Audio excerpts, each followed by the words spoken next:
Welcome to Credit Union TV. We are in Manchester today interviewing Matt Bland, who is now the new CEO of ABCUL. I'm going to start by saying welcome home, Matt. Yeah, it's a real homecoming. Yeah, absolutely. Yeah. Matt, you've spent 16 years in the credit union sector. We've got to ask you the question, what inspired you to join the sector, join the movement? Well, I mean, I'd like to say that, I always wanted to work in credit unions, but honestly, I couldn't say that. But what is true is that, so I'm a history graduate. I did a history degree at Sheffield University years ago. And I always took an interest in, the kind of working class history and the trade union movement and the Labour Party and all that, and how all that came about, during the Industrial Revolution. And of course, co-ops were a big part of that. Just down the road in Rochdale, the pioneers created the first co-op in, I think it was 1844. And it was all about trying to provide that kind of support to people who were being ripped off. So businesses owned by them and all of that stuff. So that was a real interest to me. And then at the same time, 2008, the banking crisis happened, as people will remember. And I remember thinking at that time, how unjust it was that, Fred the Shred and all these people were kind of walking away with bucket loads of cash whilst the government and the public were bailing out the banks to keep them going. In fact, I was reading earlier on today about how NatWest is going into private ownership finally. All these years later.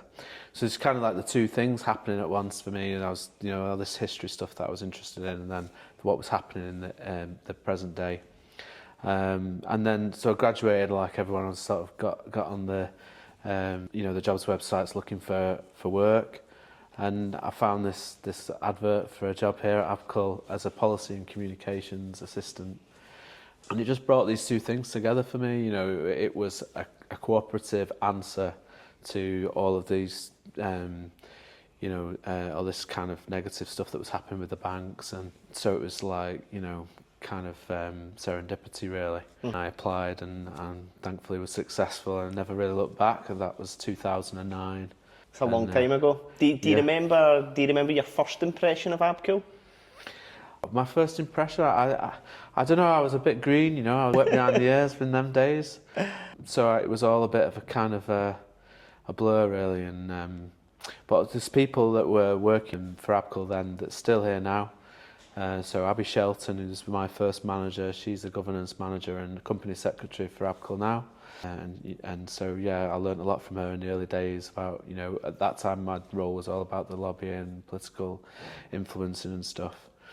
And Carol Strand, our Chief Operating Officer, she was here then as well. And so, there's that continuity, which is nice. But then, of course, lots of new faces too. And the sector's moved on as the world has. Yeah, I was going to say that then. So that's obviously a long time ago. As much as we're saying welcome home, it is only your first week back. But what sort of changed then since the time that you've been away from here? What would you say is the biggest changes within ABCUL? Well, I mean, fundamentally, I think we're doing the same thing. It's all about connecting credit unions, supporting them with the advice and guidance that they need to deliver the service, and then, being the voice of the sector. And so all of that's still the same. There's different people here than perhaps there were in the past. I think when I was leaving back in 2019, the big thing at the time was this project, the CUTV project that had happened in the years before that. It hadn't gone so well, and so things were. It felt like it was in a bit of a down moment, and I have to pay tribute to Robert Kelly, my predecessor, who with the team through that period, the last 5 years, has really done an excellent job of kind of stabilising things and getting back to a place where we can move forward with confidence. Because there was a lot to resolve and it wasn't an easy job and a bit of a thankless task, really. Yeah. But he did an excellent job of that, and I think now coming back into it at the time that I am, there's a real opportunity to kind of kick on and I think credit unions have never been more relevant, for society. There's so many people getting ripped off or getting nothing at all when they're looking for credit, for instance, and so the opportunity for us to expand and do more for people from all walks of life is enormous. And we've got a Labour government as well that's challenging the sector to say, how could we double the size of co-ops and mutuals, and also trying to create a new financial inclusion strategy. Yep. Both of which are massive opportunities for credit unions to kind of fulfil the potential that we've all been wanting them to do for many years. So it's an exciting time to come back in. Right? Good. Yeah. And I suppose that brings us on then to your time away from ABCUL. Yeah. Obviously a big part of that's been the Money Co-op. Yeah. How has that differed from your earlier roles then within the sector, would you say? Well, my early roles at ABCUL were all, as I said earlier, about lobbying and regulatory affairs and so on, and that was really exciting for me at the time. Getting to go to London and doing all this sort of representative stuff, going to Parliament and meeting MPs and so on and so forth. But I fancied a change after doing that for 11 years, and so going to the Money Co-op, or the Co-op Credit Union as it was then, it was a completely different challenge. I kind of had an idea from all of that exposure I'd had. I was fortunate enough to go abroad to conferences, credit unions in the States and elsewhere, and I read a lot about, best practice and so on. So I knew the theory behind, what it took to run a credit union well and so on, but I hadn't done it for real. So, that was the difference. It was, it wasn't about kind of telling people how great credit unions were or how we should be treated differently because of all the good things we do, but it was like actually walking the walk rather than talking the talk. And we had some successes, some things didn't go so well. It's been a huge learning experience for me, but I do think coming back into the role, having with ABCUL, having done that for 5.5 years, means that I've got a sense, I think, of what it's really like at the front line and how challenging it is to grow a credit union successfully, sustainably, and and all those things, complying with the regulations and all the technology challenges. ABCUL could do better to support credit unions to do the things they need to do, and so it's been a really positive experience. And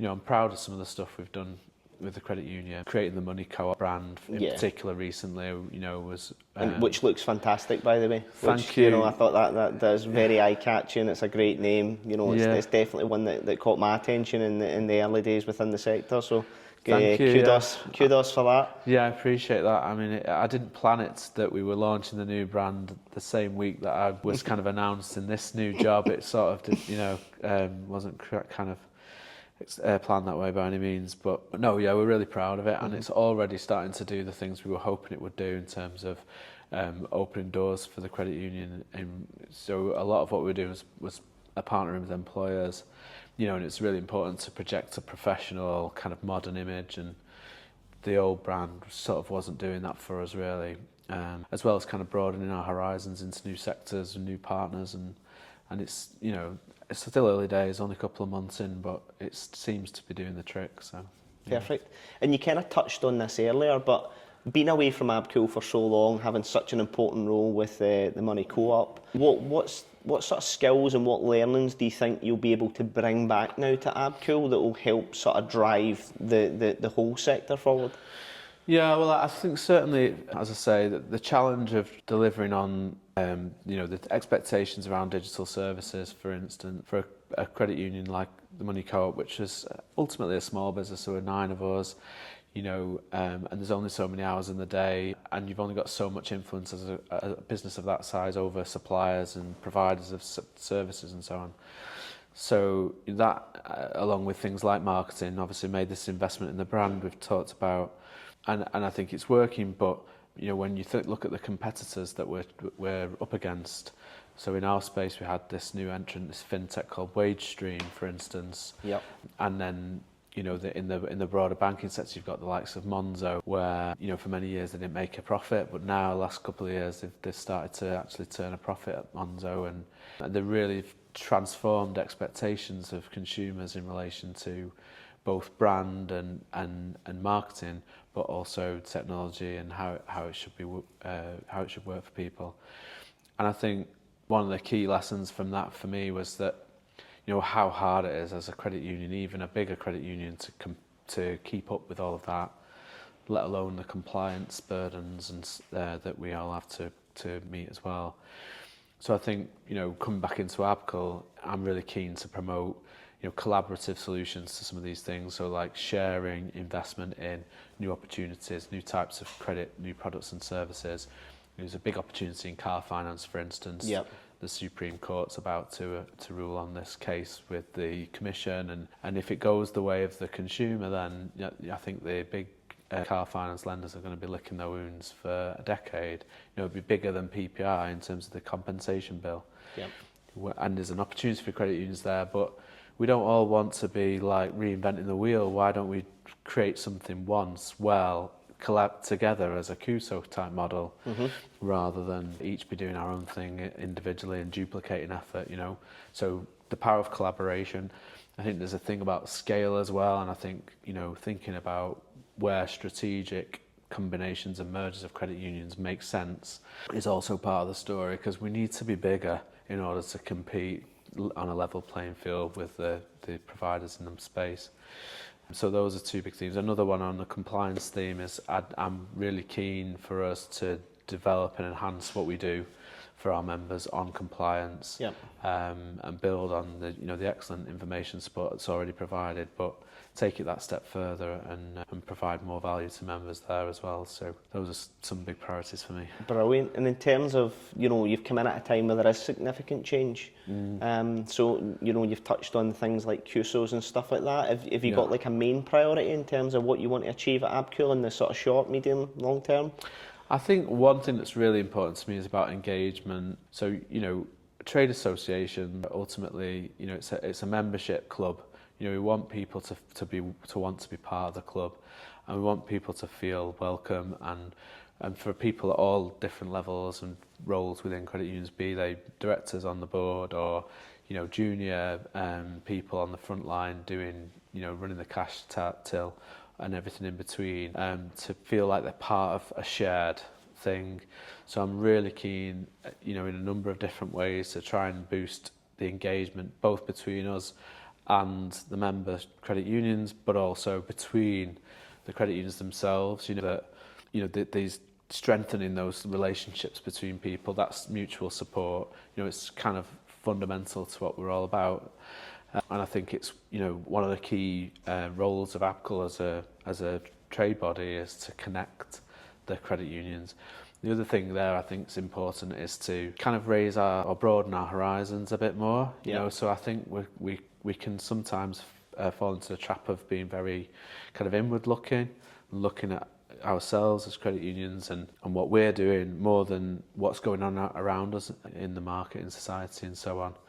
And I'm sort of keen to try and find a way to bring voices from outside, you know, maybe fintech organisations, for example, maybe researchers who are doing interesting work on whatever it might be, bringing those voices into the conversation so that we can enrich the kind of thinking within the credit union sector about what's our role in the future. Brilliant. And what would you say excites you most about leading ABCUL then, without putting you under pressure here? Well, I mean, I think it's the timing is the key thing. So just yesterday, I mean, you know, bear in mind it's week one, I was down in London for the Co-op and Mutual Business Council meeting. So this is a group that's been brought together by some of the biggest co-op and mutual businesses in the country. So Nationwide and Co-op Group and Royal London, these kinds of people, John Lewis, and then the trade bodies that, like ourselves, that represent different parts of the co-op and mutual economy. And we're collectively trying to respond to this challenge from the government that says, you know, how do we double the size of co-ops and mutuals overall? You know, and so to be working on something like that, you know, right at the beginning of my time in the job, it's hugely exciting. Equally, on Tuesday, I spent a good amount of time with Kate Pender from Fair for All Finance, and she's leading a central part of the financial inclusion strategy development that government are doing as well. And again, you know, for credit unions, that's a huge opportunity.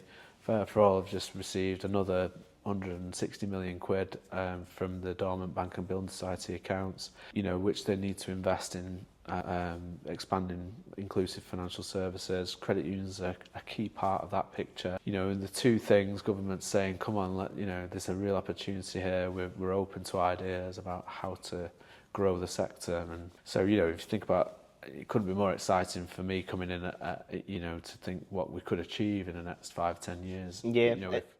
And it's funny you say that, because Kate actually done a really good, she was one of the speakers at the NCUF conference that I was at. Right. And she was talking about, the plans and the aspirations of Fair for All Finance. And you could see everyone in the room starting to get really, really excited about it, which is fantastic for the sector. And I suppose it kind of brings me on to the overall state of the sector. Your perspective, how would you, how do you see the current state of the sector at the moment? So I think there's lots of examples of really good credit unions that are doing great things, and so lots of positives to build on.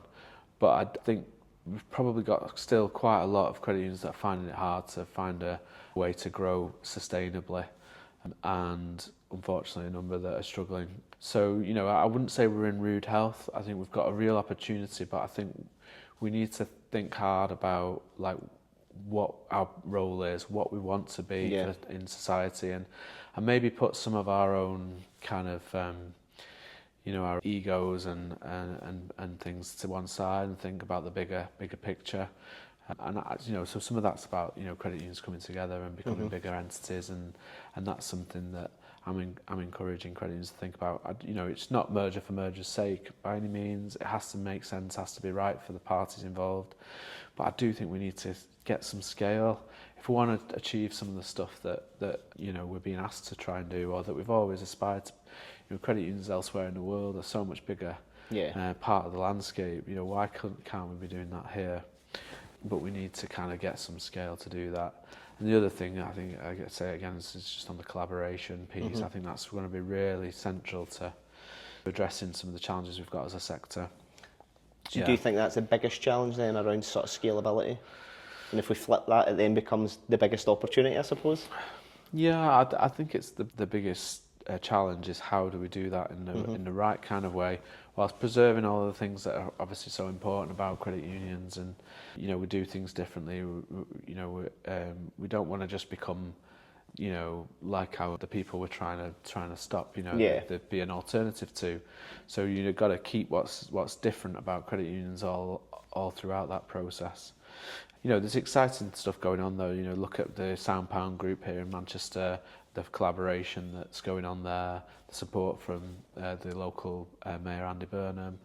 There's a model there that we could replicate elsewhere in the country. Some really exciting, innovative schemes like green home lending, the transport loans for passenger transport, social enterprise lending, all of which has come about through collaboration. And it also helps to build trust between credit unions when you think, well, maybe if a merger is what we need, then we're on a better footing to begin with. We've got the £1 model is fantastic. I think the whole travel loans thing is not only is it an amazing way to give people that need it the finance, but I always think for people in a working environment or a student to have that reassurance that you can at least get to university, you can at least get to college, you can at least get to work each day.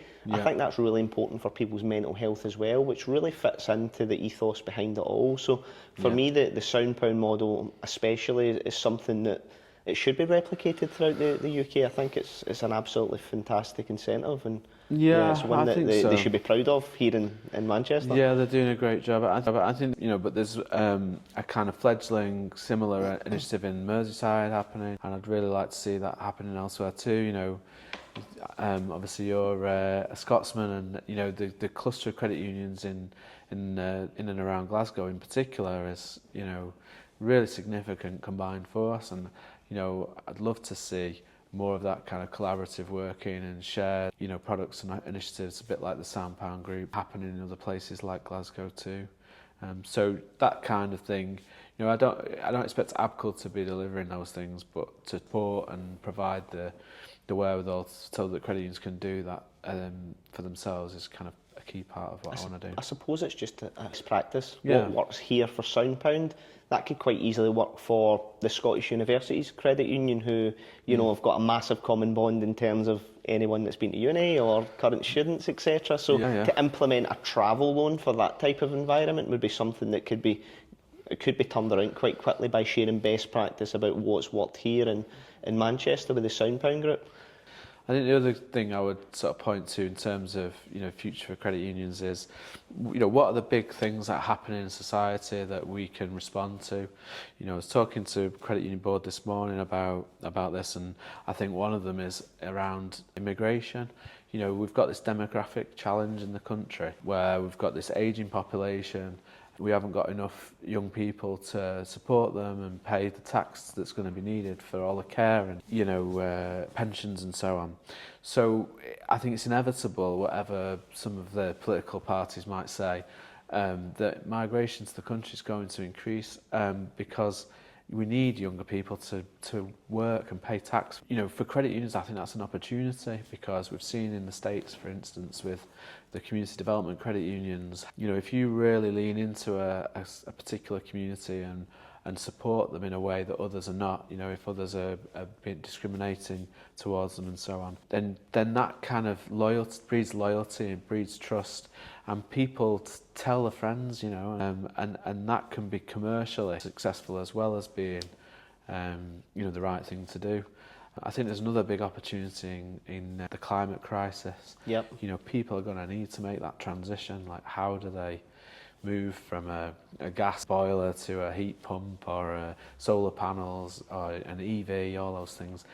All of that costs money, of course, and credit unions could finance some of that transition, and that could be commercially successful for us, as well as contributing to the kinds of positive changes that we need to see in society. So and I've seen that with my own Capital Credit Union in Edinburgh. We've really jumped on that. We've been working with a green energy company, and we've sent out a hell of a lot of funding for it, which has seen some real success. It's also a really good age demographic for the credit union to get involved in terms of the age and the security of the loans, I suppose, against it. So I definitely think that's a route, but also ticks the box of the green as well. So it's really positive. So I think trying to find those big things, those big macro changes, and get ahead of the curve and think, well, how could credit unions respond? That's a big part of what I want to do in the job as well. You say, to help credit unions think about those big strategic opportunities and then figure out together how we could respond. So is that just one of the ways you would see us evolving with the sort of wider financial services environment? Getting on incentives like green energy. Thinking about, as I say, what's coming down the line. What are the big changes that are going to come, regardless of what we do, and then how do we respond in a positive way? I think there's other things linked to the ageing population, housing crisis, and for younger people trying to get on the housing ladder, for example. I mean, here in Manchester, like, house prices have just gone bananas. Yeah. Partly because there's this displacement effect, because there's lots of people, been priced out of London, so now they're coming up here instead. The economy's booming. You've got the media city and everything, so it's just driving the prices up and up and up. And even in the last 5 or 10 years, and I don't have a magic answer to that, but I think there is something about what could credit unions do to support people who are trying to get their foot on the ladder. I don't know what that looks like, but not everyone has the benefit of the bank of mum and dad to kind of give them a deposit to get started. But maybe credit unions could be providing something of an answer there. What are those big issues, and how could credit unions respond in a way that others are not doing? Driven by the values. I think that's the key thing. And what is the core strengths of ABCUL as an organisation, and how do you plan to build on them? So I think the big strength of ABCUL is our members. It's the network that we sit in the middle of. As I said earlier, we're nothing without the members. I was at this meeting with this council I mentioned earlier. It's not because it's me that I was invited to that meeting. It was because of the credit unions that we represent. Together we're a significant force, and so I think that is our biggest strength. And I'd love to see a situation where we can broaden that, as I say. You know, of course, we'd love more credit unions. Not every credit union is a member of ABCUL. You know, we'd love for that to change in time, and I think, you know, the other trade bodies out there, you know, I'd like to have a conversation about how we get to a place where we can have a more unified voice in the sector. But equally, I think, as I said earlier too, I think I'd like to see a situation where ABCUL is not just connecting credit unions with one another, but connecting credit unions with what's going on outside as well. FinTech's a good example of that, I think. So, yeah. And speaking on the members then, so how do you see ABCUL sort of supporting the credit unions in terms of to modernise, digitise, you know, and sort of reach new members of their own? Yeah, so I think supporting the CUSO agenda is going to be a key part of that, bringing investment into that and expertise. So, you know, offering new products. I mentioned car finance is one opportunity where there's this disruption going on in the market at the moment. We've also seen these two credit unions recently, who I won't name, but people probably gather who I'm on about, one in Scotland, one in London, grown very rapidly, very quickly. Now, I think there's some things about their model that are problematic and who's benefiting from it. But equally, what they've demonstrated is that there is an opportunity in the credit space for credit unions, if they have the right technology and the right infrastructure, to offer something to a much broader range of the population. So from an ABCUL point of view, it's about facilitating that. It's about encouraging the investment from the likes of Fair for All Finance and that kind of infrastructure. And then about facilitating, supporting the cooperation between credit unions to make those things happen. I think it's a really big opportunity as well, I haven't mentioned already, in the auto enrolment in savings, stuff that research body called Nest Insight's been looking into. So this is akin to auto enrolment in pensions, where, you know, over the last 20 years we've seen, you know, pension saving go from a very, very low rates to, you know, reasonable rates, all through this auto enrolment thing, you know, so flipping that default so that everyone who's in a kind of PAYE job will be automatically enrolled in a pension scheme.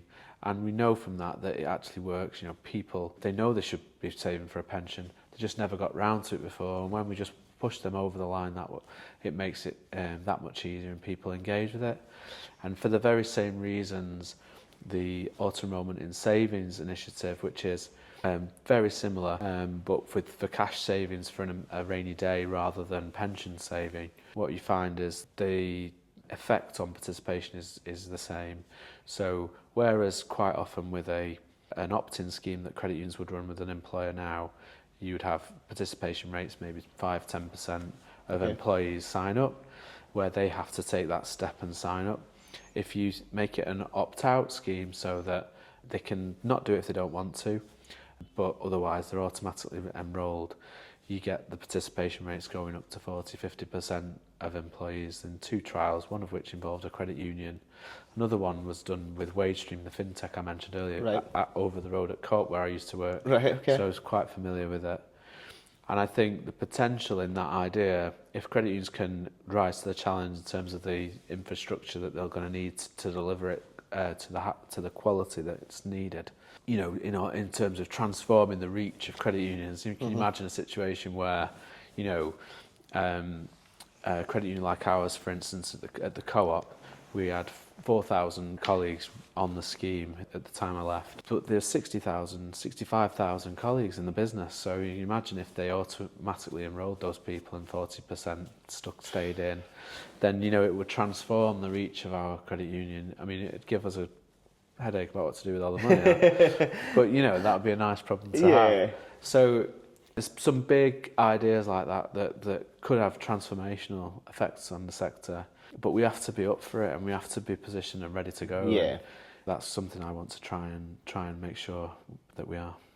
And what role does ABCUL play in amplifying the voices of the credit unions nationally, especially for things like, you know, influence and policy, for example? Well, I mean, it's fundamental to what we're all about. Like, you know, of course, a key part of it's the network, supporting each other and guidance and everything. But probably most important of all is what we do in terms of representing credit unions and ensuring that we have all of the powers and the regulations and legislation that we need in order to do the job we want to do, ensuring that there's investment coming into the sector to support the right kinds of initiatives. We can as well, raising the profile of the sector amongst the public, which is where people like yourself come in, Liam, because really excited about what you've got, what your vision is for CUTV, because we need that kind of energy and that kind of vision to drive the awareness of credit unions amongst the public as well, which something we get thrown at us quite a lot is, where's the national advertising campaign? People don't know, we're the best kept secret. Ultimately, it comes down to, there's no magic wand. It comes down to people like yourself who've got the vision to drive something forward. And I suppose it's having the energy, the vision, and also looking at the bigger picture. I think we can all get caught up in our own credit unions and our own common bond, and we've got a real hyper focus on our own area. It's sometimes hard to take that higher look and look down at the big number. We're actually a really strong community in terms of numbers. So I think if we get more member benefits, if we get more traction, but it's like you say, it takes the credit unions to support these things to really drive us forward and make change. I think that's the big one, isn't it? Yeah, but I'm excited about the partnership that we're starting with you guys, because it needs a bit of a spark to get something going, and you can see just having met you today that the energy you're bringing to it, which is really great to see. So I'm excited to see what we could do through it. Thank you, and it probably brings me on nicely to the sort of future. If we look ahead, what's the sort of long-term plans within the credit union sector, do you think, in Great Britain? Well, it's an interesting question. I mean, I don't have all the answers, that is the truth, and I think what I'd like to do is work together with members to shape that vision. But what I do think is that there's a huge opportunity for us. I'd like to see us realising that challenge that we've had from government to double the size of the sector. I could imagine through something like auto enrolment and savings that could really happen. To be active in all these different credit markets, car finance, credit cards, mortgages, doing the insurance business that we've been able to do for a few years now. Having that range of products, maybe, entering the banking space as well, payment services, current accounts, which we've done a bit here and there in the past, but never kind of cracked it. You look at where credit unions are elsewhere in the world and think, why can't we be as big as that? So that, in a nutshell, is where I'd like to be in 10, 20 years' time, and think, what could credit unions be like here? Or what are they doing elsewhere in the world? And, they're full service banking institutions, but with that kind of cooperative ethos at the heart of it. And, that's what I'd like to try and realise here as well. And how do we bring the sort of younger generation to the fold of credit unions? What sort of changes do you think we need to make in order to bring them to the table and make our sector relevant to them? I mean, the stuff we've talked about already in terms of digital services and all that, it's kind of just like a hygiene factor. It's not a nice to have anymore, apps and all of that online access is essential. So, that's a given. I think perhaps what I would say is, it's important to bring through young leadership within credit unions, bring in younger perspectives onto boards, and to encourage and support young people within the staff teams of credit unions to develop. It's our 10th year of the CU Futures programme this year through the Credit Union Foundation. We will have had, at the end of the year, 101 participants go through that scheme, and a number of them, several of this team here at ABCUL and elsewhere within the sector, have gone on to bigger and better things, having gone through that programme. That shows the potential that we have to bring these young talent through. One ambition we've had for a while that I'm really keen to make progress on is a kind of management and leadership school to kind of be the next step for those people, to kind of formalise that training. But ultimately, it's the point of all that is exactly the challenge you put to me, which is, do we make sure that we're relevant to younger people? And if we haven't got younger people in leadership positions within credit unions, then how could we ever be expected to know what young people want? That's really key in making sure that we make space to develop and support young talent within credit unions to be the leaders of the future. If we look at the future of ABCUL, what would success look like to you in 5 years' time for ABCUL? The $1 million question. Well, I mean, I'd like to think we'd have a lot, more credit unions in membership than we have now. That would be a success factor for sure. To have 2 or 3, maybe more, sustainable functioning CUSOs in some of these key markets that I've mentioned. To have transformed some of the engagement levels we've got with the membership. Those are some of the key areas for me, You know, it's about engagement, about innovation, about leadership and collaboration. Those are the 4 themes that I want to drive forward with. For ABCUL to be delivering more value to members as well, you know, in terms of that compliance challenge in particular, where I think, you know, it's boring, it's kind of, you know, no one's favourite thing, but it's essential, especially if we want to scale up, you know, then the bigger we get, the more the regulator's going to expect from us. And so we need to be ready when the time's right. Yeah. Amazing. This has been fantastic, Matt. We really, really do appreciate your time today.